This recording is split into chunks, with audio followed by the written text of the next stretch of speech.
Welcome to Critical Hit, a Major Spoilers podcast. Thank you so much for downloading and checking us out this week. Thank you again to everybody who is part of our Patreon, patreon.com/major spoilers. It's through your patronage that we are able to keep this show going week after week. And if you are a silver level member or higher, you are hearing this very episode a week before everyone else. You want to hear what comes up next? Get over to patreon.com/major spoilers. Also coming up, April 11th in Oregon is the C3 Game Con. It runs, I guess it's on Saturday and Sunday, April 11th and 12th. Why am I bringing up this little small convention in Oregon? Because somebody's going to be there to talk about RPGs. Rodrigo, who might that be? It's me. What?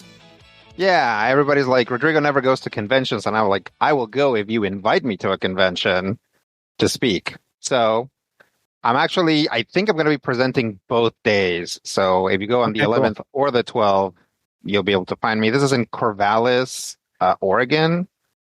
It's the Corvallis Community Center. Again, April 11 and 12. I think, is that where... There's somewhat university. I think Oregon State's in Corvallis. So neat. All right, cool.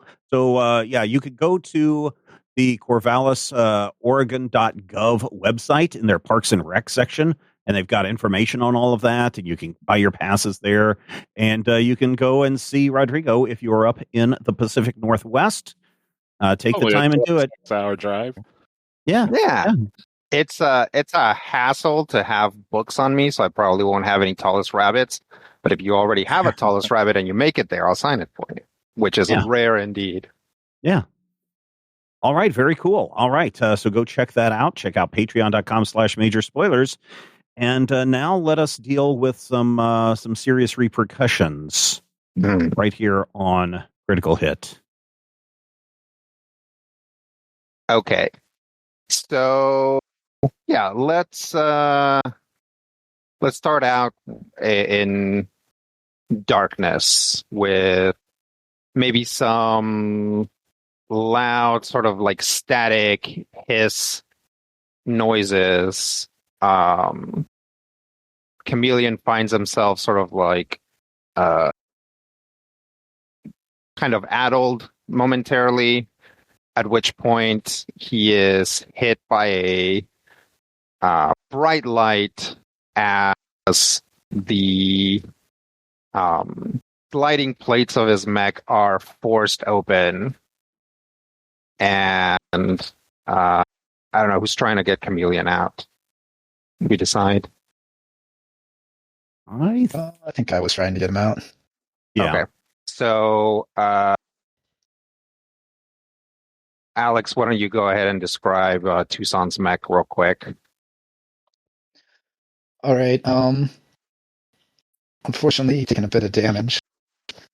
So, imagine it's probably pretty difficult to get the latches to work, and the ejection system maybe isn't working right. So you hear a very heavy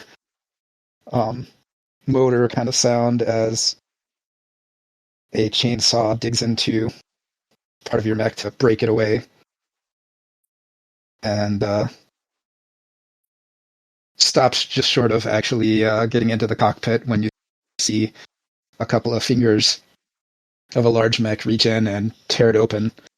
Yeah, I just kind of like shield my visor with my hands as the light shines through, and just see this hand reach in to pluck me out. It's got something of a like street camo kind of thing going on, but otherwise it's probably going to have to carry around in his hand, Iron Giant style. And as soon as Chameleon is out,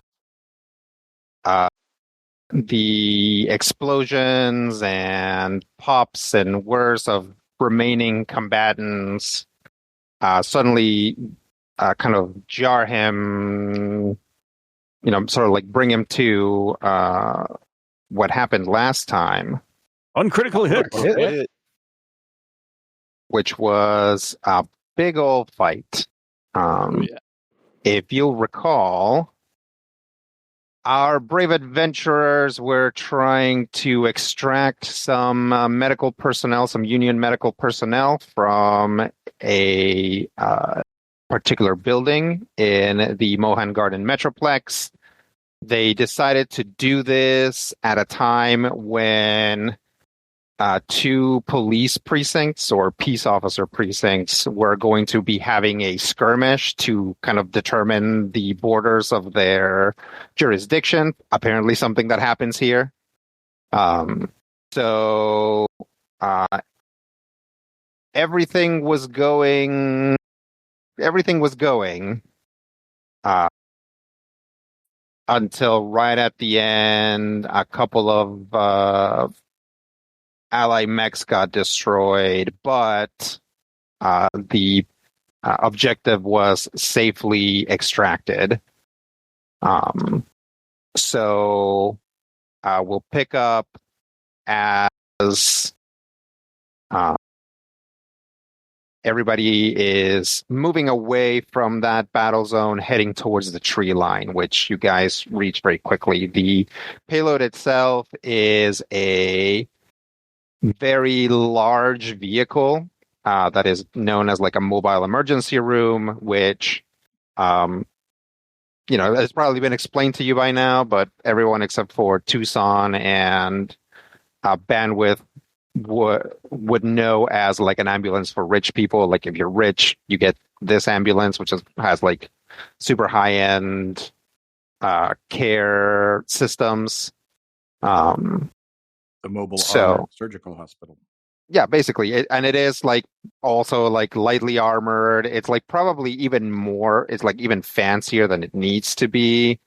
But it's the sort of thing where like they have a budget and they're like, well, let's put it all into the like super duper dock wagon. On top of this ambulance is Impact, not Impact in his mech, just Impact. So you want to go ahead and describe him up there? Sure. So Impact is still in his hard suit, and it is pretty much as close to kind of the base gear suit. It's kind of primer gray. It looks like it has been battered just 8 ways from Sunday. Nothing is broken, but a lot of bits and pieces look like they've been repaired, and really the only part of it that looks like it hasn't been repeatedly shattered over and over is the faceplate. And the faceplate, of course, is mirrored finish that kind of glints all cool colors from all directions. And he's a rather large, wide gentleman. You can't see his mohawk, so he's not 6'10" with the mohawk this time. But if the mohawk were here, he would be 6'10" with the mohawk. Well, I'm sure the hard suit has some kind of like grab boots type thing, so he gets a little bit of extra height off of that as well. A little bit. And of course, if you know the logo of the Crunch Core, it's right in the middle of the chest plate, because this is actually left over from his days with the stunt / racing / destruction / whatever it is that the Crunch Core does, explosion times. Yeah. The demolition derby race fight. Chess match, fist fight. So we'll say that because Tucson's mech's a little bit behind, flanking the mobile ER are Bandwidth and Dr. B's mechs. Brian, you want to describe Bandwidth's mech? Yeah, so Bandwidth's mech is particularly take-ish looking with a round turret on top, but without a main gun, but instead fitted with all sorts of different sensor arrays and cameras and lenses and projectors and all. Also, it doesn't have treads, but instead 4 legs pretty much coming out of each of the corner of the main body. Also painted up in some multi like grays and greens and browns urban camo. It's strutting along and sweeping for any hostiles. Okay. And Dr. Beesmack? Mech has a city camo cloak on over default mech chassis with a number of... the body should be having the yellow and black stripe pattern as though it were a wasp, with a number of various hive, man-made beehive-looking weapons attached, as well as a arm-mounted stinger and what looks to just be an I-beam to be grabbed and wielded like a club. Although I think that got busted last game, so it's probably smoking. Okay. Then yeah, no I-beam then. Okay. And a thermal rifle being carried across the chest currently. Yeah, both of these mechs are themselves worse for wear. Not fully destroyed like those two others, but they've definitely taken a fair amount of damage.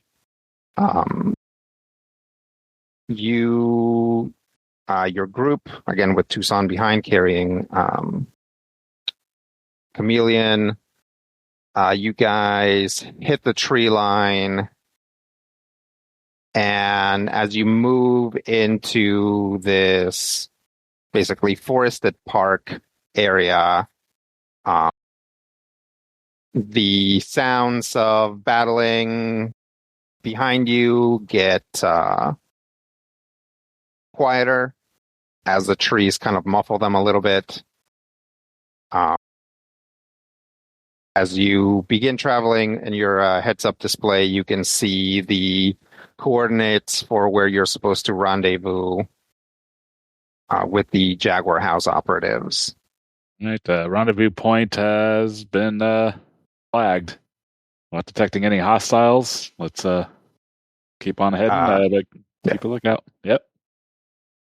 Correct. You do not pick up on any hostiles between you and the rendezvous point right now. You guys travel for a bit. It's not too difficult because the trees here do kind of deviate a little bit, but mostly they're kind of in rows. The rows don't necessarily go straight, but you can see that basically they're following some sort of pattern. And it's probably like literally meant to be walkable, and like it also probably has some sort of like irrigation system. That means that there's a lot of like also like low foliage because it's like the canopy doesn't grow, doesn't cover up the sun in lots of different places, right? Because the trees aren't growing on top of each other like they would in a normal forest. There's a lot of like sort of like bushes with flowers and some of them with berries, and things like that.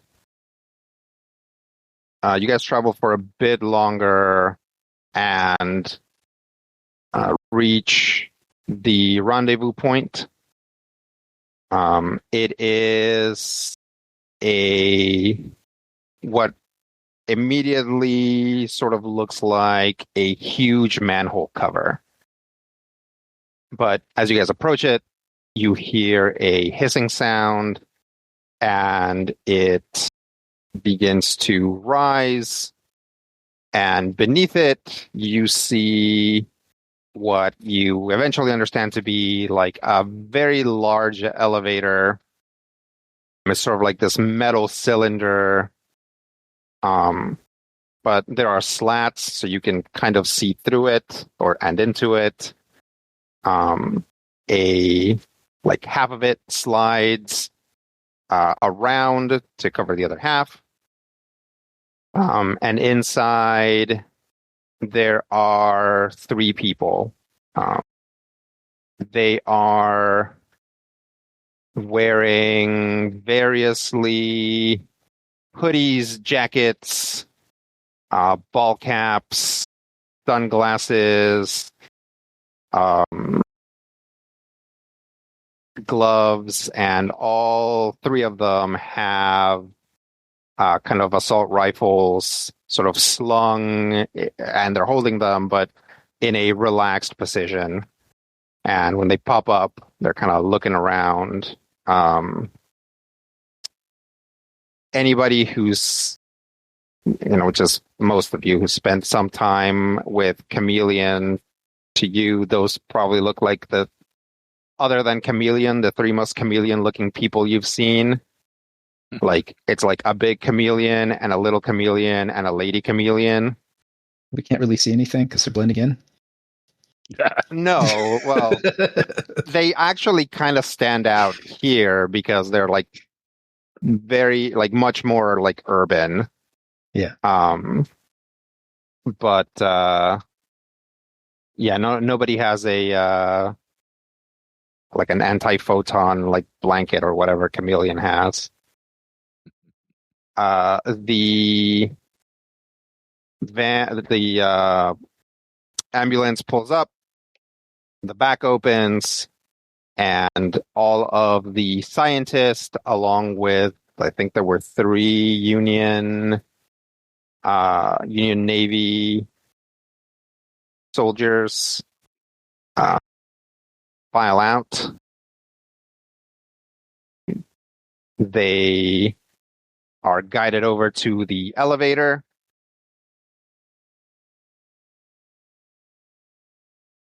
Once they're all on there,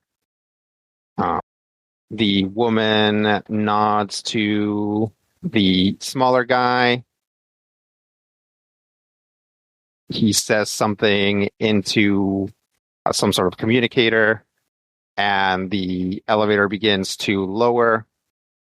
As it does, the bigger looking guy looks up towards Tucson's mech and flashes a really big smile. Before you no longer see him as he goes all the way down and the thing closes. I'll give a little bit of a mech style salute as they go down.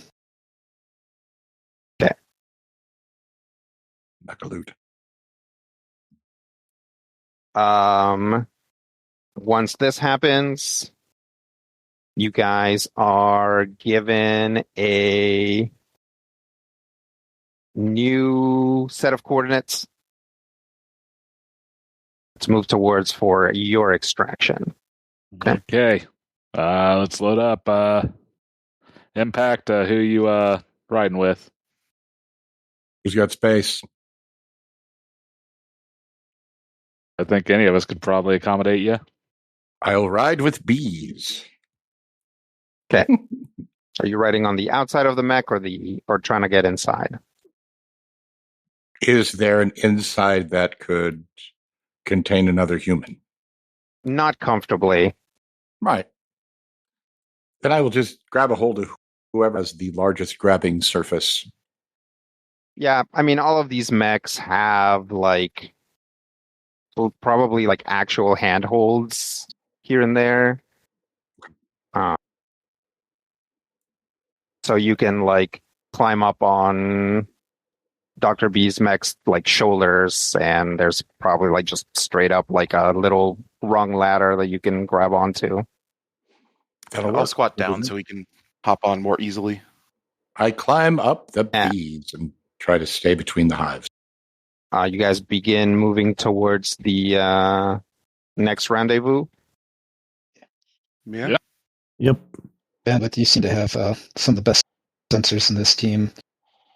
Let us know if we come across anything. Will do. Yeah, why don't you give me a systems check for bandwidth? Oh, but I rolled a 3, so 5. Okay. Well, there is a slight issue in that apparently there's a lot of like machinery talking to each other in this park. Like this irrigation system is like really complex and not necessarily in like an admirable, like elegant way. There's just like a lot of data and a lot of like kind of junk data being generated and passed around, and so it's hard to scan very far without getting a ton of that. I'm getting a lot of noise here. For some reason, I have a hard time filtering it out. I'll keep working at it. Well, then I guess it's down to visual sensors. So you guys continue traveling for quite a while. You realize the extraction point is pretty far, but you are not being followed as far as you can tell. You still can pick up a little bit of radio chatter from back in the city, and you can still pick up some like shell bursts and stuff, but they're not like getting closer or anything. As you continue to travel, definitely Bandwidth can probably notices at first, since he's like trying to clear all of the system chatter from the irrigation systems. That kind of fades out after a bit.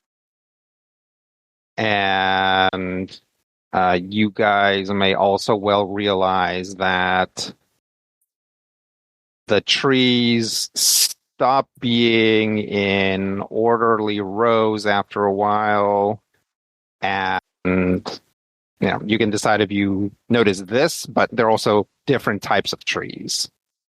Would I know this stuff? Sure. Yeah. The trees here start to get much wider and much taller, and again just kind of grow in much less or much more chaotic ways, which makes for a much more bare forest floor, aside from all of the intertangling roots of these trees. Still, some amount of, shrubs and bushes manage to grow. But as you continue, the trees continue to get taller and more crowded until basically, if you're just looking at your visual sensors, kind of like you are in this constant sort of what I want to say, dusty green, gradients of light, light in all kind of different shades of green is coming down from the places where the canopy is thin, and there's definitely the dust that you guys are kicking up just by moving, but also spores and all kinds of bugs and stuff. I don't think I've ever seen a forest this thick before. This is normal for this area. Yeah. Again, remember they've had to basically build all of this up, so every area is different, and they brought in a lot of non-native plants and species to populate these parks and areas. So it changes from area to area fairly quickly. This area feels significantly more natural than the last one. Yeah.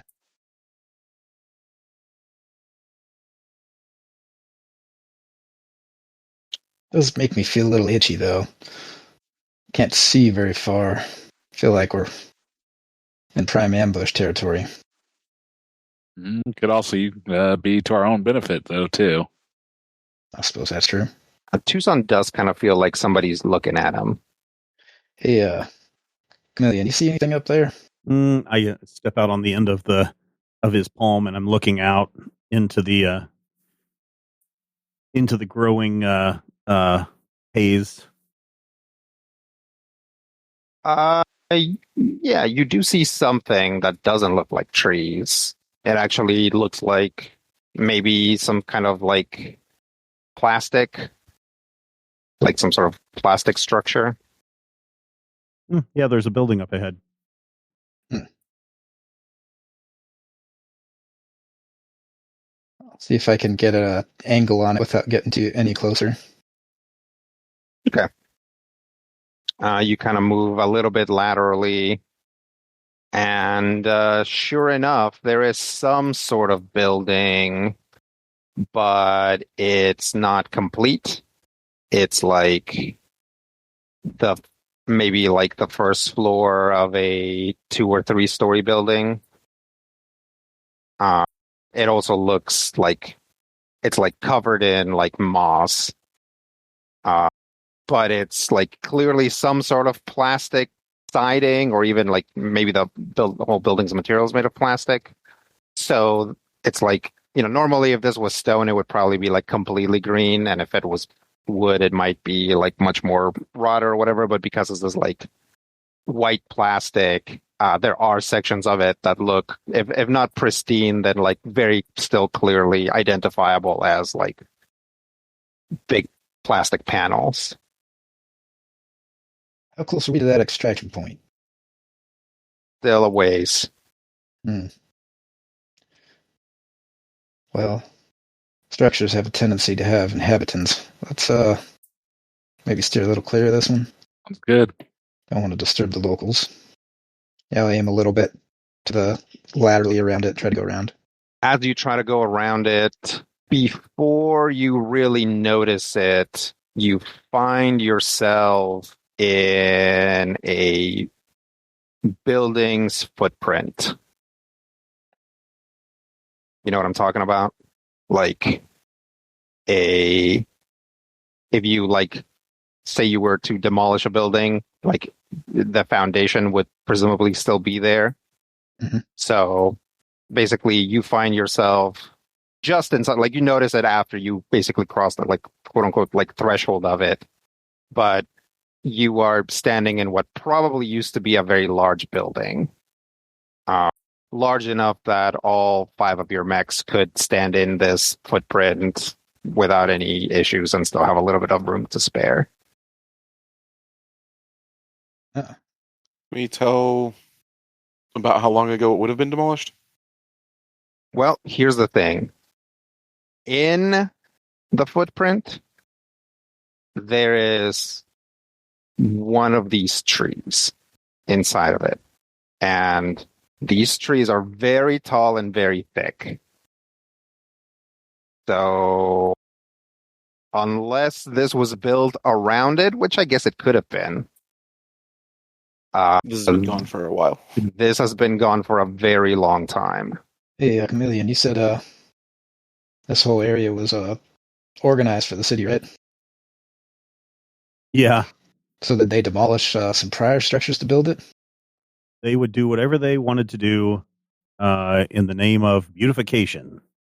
Yeah, the timeline doesn't match that though. Like, this is too old to have been like old, whatever the name of the old Mohan Garden was. But this looks older than any of that. This might date back to Planet Arrival, maybe. As you guys continue to look around, you see more evidence that there was something here. It takes a lot more like looking closely to be like, well, it makes sense that there probably used to be a street here, even though it's like now there's no signs of a street anymore, or some sort of road. Just because of how the growth happens to be maybe a little bit slower in a particular area. Pretty soon, though, you guys run into what appears to be a large vehicle, like the size of a size 2 mech, which is kind of imagine like basically a big pickup truck, but it instead of any sort of like wheel array, the bottom has these like tendrils that are made out of like very thin metal. Essentially, they're not like cabled together. They like as a sort of like filigree describe tendrils. Pretty much all of them have vegetation growing through it, like shoots and bushes and stuff. But the main chassis of it, which is the style matches, but it's very weird. You guys, like, I don't think any of you have seen a vehicle that looks like this before. Like, you can sort of guess that it's probably some sort of like cargo vehicle, but definitely the locomotion of it is very strange. That is interesting. I guess I can get some scans and pictures of it, and we can review it later. Sounds good.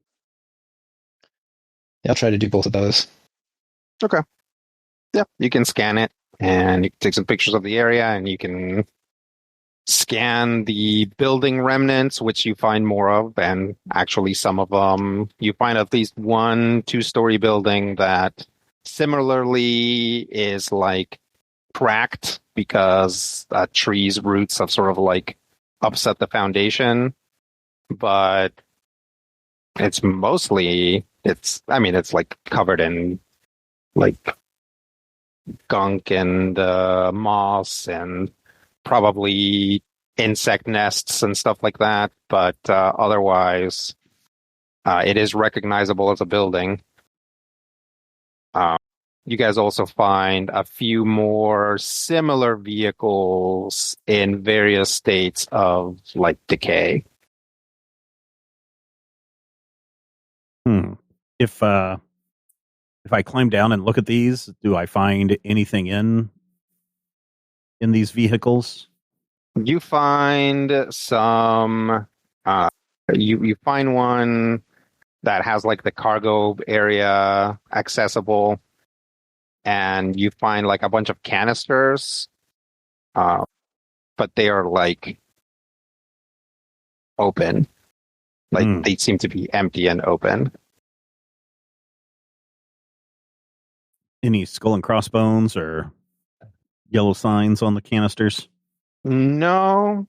There are some symbols on them that you don't recognize. But it's like you don't. It's not that you don't recognize them. You can't read them. Okay. You do recognize them as like ancient glyphs, like the way that if I showed you like the stuff on like the sunstone in like Mexico City, right? It'd be like, that looks like some Aztec stuff, but I don't know what it says. Like, that's what this looks like to you. Okay. All right. Question. We are not in Navigation Park, are we? No. Okay. You are outside of the bounds of the city by now. Okay. All right, cool. I don't know what these canisters say. They're like a lost language or something. Probably aliens. Well, I'll take a picture of them. My folks might be able to translate it. We got some pretty old records. I climb back up on top of Tucson. What were you going to say, Dr. Bees? Nothing worth mentioning at this point. Well, let's keep moving. Yep. All right. You guys keep moving, run into a few more of these things. These are, like, as you come across them, they are not always very close together. Like maybe there's a couple clusters. But it just goes to show that this was a big complex, maybe even a city. But eventually the building footprints and chunks of buildings and weird vehicles and maybe like bottom thirds of towers and things like that run out, and you guys are just in a big old looking forest with some chittering critters and not much else to certainly nothing technological. How I like it. Now that you're out here, Tucson realizes that he no longer feels like something is watching him. Yeah, this is a lot more comfortable. And sure enough, as you continue, eventually you find a big clearing. And in this clearing is a truly enormous jump ship, which you recognize as the heavy shuttle. The moment that you break through the tree line, you see two people in hard suits jump out of the sort of like the front end of the ship, and they run over to the cargo hold and start motioning for you to move your mechs in, like quickly. Like they like jump out, hustle over to the cargo hold, and start like waving you over. And you can hear. You recognize that there are two of your engineers, Chio and Kimber. Like, all right, come on, let's go. Yeah, move in. Load in, lock in. Yep. So those of you that still have mechs, you are loaded in much more loosely than on the way in into the planet. Definitely a lot more straps and ties and much fewer like riveting you into something. Like if a power driver, like screwdriver, is used, it's probably to like basically put like a metal like bracket on like your limbs, and then like they screw that in as opposed to like any hard points of your mech. And as you're loading in, obviously Impact and Chameleon are let off, and when Kimber finishes loading that up, comes by, walks by Bandwidth, and is like, "Buck up, champ! You get to ride on the front today." And sure enough, Chameleon and Impact are led into the front of this thing, which you guys actually hadn't seen. None of you had been in this section, but basically it's just like a row, like two rows of seats facing each other on the sides, the way that you would expect like a military plane to be laid out. Mm-hmm. And basically you guys have a huge row of seats to choose from. You can fit maybe 20 staff in here. Yeah, I'll just pick one in the middle and sit down, strap in. Yep. Has a harness, so you can strap in. You have 3 harnesses so you can lay down? No, it's boo. It's hostile architecture. Man. Your noise you is back, Matthew. you can lay down, but that certainly wouldn't be safe. You wouldn't be able to skateboard through here. Yeah. No grinding on the rails. So you guys hear once the engineers strap in. They say, all clear. You hear a voice say, okay, all clear. And which you recognize as Nicholas, your pilot, who then kicks the thrusters into gear.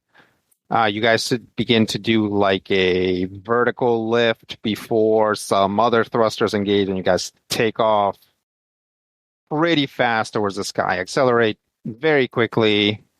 You do hear him say, well, you made pretty good time. We don't have to go too far to chase that moon shadow. And sure enough, you guys start experiencing some turbulence, which then leads to some like system turbulence, like your systems start kind of like going nuts for a few seconds before all of it dies down as you guys are, outside of the atmosphere and outside of Perfidia's zone of influence.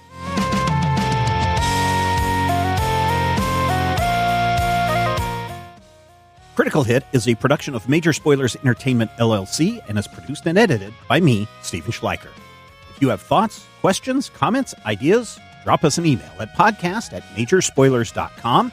If you want to discuss Critical Hit with other Critical Hit fans, be sure to join the Major Spoilers Discord. You can join it for free. There's a link in the show notes. Get into that Critical Hit channel and talk to your heart's content. If you're looking for character sheets, we've got those too. Point your browser to patreon.com/Major Spoilers.